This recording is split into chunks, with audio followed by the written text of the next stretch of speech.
Bismillahirrahmanirrahim. Assalamu alaikum. Welcome to DCTV USA. I am Tabinda Gul. Let's take a look at the headlines. Pakistan Chinese made jet brings down two Indian fighter aircraft, US official says. US Vice President JD Vance, India-Pakistan conflict not our issue. Pakistan demonstrated precision in air defenses by targeting only aggressor Indian jets. Indian claims of downing F-16 and JF-17 fighter jets baseless and false Ataullah terror. US Secretary of State Marco Rubio's call for de-escalations in talk with India and Pakistan. Putin welcomed Xi Jinping to Kremlin amid ongoing Ukraine conflict. Trump and Starmer announced breakthrough US-UK trade deal. District Bar Association Khushab holds solidarity rallies in support of Pakistan Army. And Pope Leo XIV addressed the world, sin will not prevail, we are all in the hands of God. These are headlines, lead to news detail.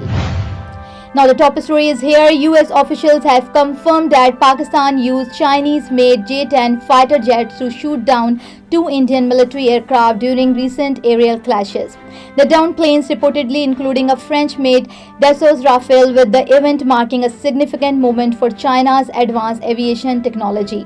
Pakistan claims a total of 5 Indian aircraft were shot down, though India has not acknowledged any losses and reports successful strikes on Pakistani terrorist targets. The incident has drawn global attention, particularly from military experts analyzing the performances of air-to-air missiles such as China's PL-15 and Europe Meteor. This engagement provides a rare opportunity to study the effectiveness of next-generation fighter jets like the J-10. The ongoing tension between India and Pakistan continue to draw international concern, with calls for restraint from major powers like the US, Russia, and China.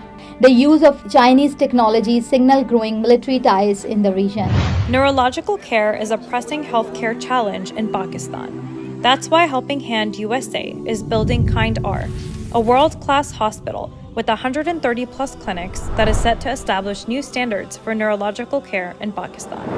As the first phase nears completion, anticipation is growing for the launch in the second half of 2025. Give zakat and sadaqah through Helping Hand USA today and join this historic endeavor to redefine future healthcare in Pakistan. US Vice President JD Vance stated that India and Pakistan should work to reduce tension between them. However, he emphasized that the United States cannot control these nuclear-armed nations.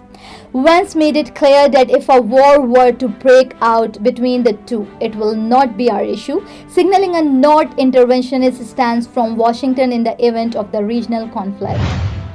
Pakistan aerial expertise is evident from the fact that it only shot down those Indian aircraft which had offloaded their weapons, meaning they had actively used missile or munitions against Pakistan. These major and strategic response highlight Pakistan's restraint and professionalism in defending its airspace without unnecessary escalation. Pakistan Federal Information Minister Ataullah Tarar stated Thursday night that Indian claims of shooting down F-16 and JF-17 Thunder fighter jets are baseless and false. He dismissed the statement and misinformation, emphasizing that such narratives are aimed at misleading the public and distorting the fact.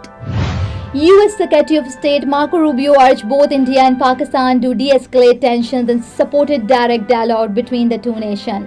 According to State Department spokesperson Tammy Bruce, Rubio conveyed this message in separate phone calls on Thursday with Indian External Affairs Ministers Jaishankar and Pakistani Prime Minister Shehbaz Sharif. Now, the Russian President Vladimir Putin welcomed Chinese President Xi Jinping to the Kremlin for high-level talks that Moscow hopes will deliver a diplomatic boost during a critical phase of the war in Ukraine. The meeting signaled strengthening ties between Russia and China as both nations seek to deepen strategic cooperation in the face of growing Western pressure. Now, the US President Donald Trump and British Prime Minister Keir Starmer has announced a breakthrough trade agreement. Under the new deal, the US will maintain a 10% tariff on goods imported from the UK. while Britain will reduce its tariff from 5.1 to 1.8%. Additionally, the UK has agreed to provide greater market access for American products. The agreement marks a significant step in strengthening transatlantic trade relations. The District Bar Association Khushab organized a rally to express solidarity with the Pakistan Army led by Bar President Malik Akhtar Abbas Khara and General Secretary Malik Tahir Nawaz. The rally included former bar leaders and senior lawyers. Participants held and banners supporting the armed forces. Speakers condemned Indian aggressions and affirmed that the nation stands united with its military. They pledged to defend every inch of the homeland and foil any hostile plans. The rally concluded with prayers for Pakistan's peace, prosperity, and strength. The event reflected strong patriotic sentiments. In his first address from the balcony of St. Peter Basilica, Pope Leo XIV delivered a message of faith and hope, declaring, "Sin will not prevail. We are all in the hands of God." He paid tribute to his predecessors, saying Pope Francis was also courageous and blessed Rome. The newly elected pontiff's words resonated deeply with the global faithful, marking the beginning of a new chapter of the Catholic Church. So thank you for watching and thank you for supporting. This is me, Tabinda, signing off. Stay tuned for more news. DCTV USA, DTVNN, or OTT platform DTV Flex, where you can access to over 3,000 channels. So stay tuned and stay with us. You came to this country for a brighter future for you and your loved ones. You've made it this far. Now it's time to become a citizen. With citizenship, you gain the right to vote, access to federal jobs, the ability to keep your family closer, and the freedom to travel with a U.S. passport. These are just a few of the benefits waiting for you when you become eligible. We're here to help you through the process with free resources and personalized guidance. Together, we can make it easier. Get started at becomeacitizentoday.com.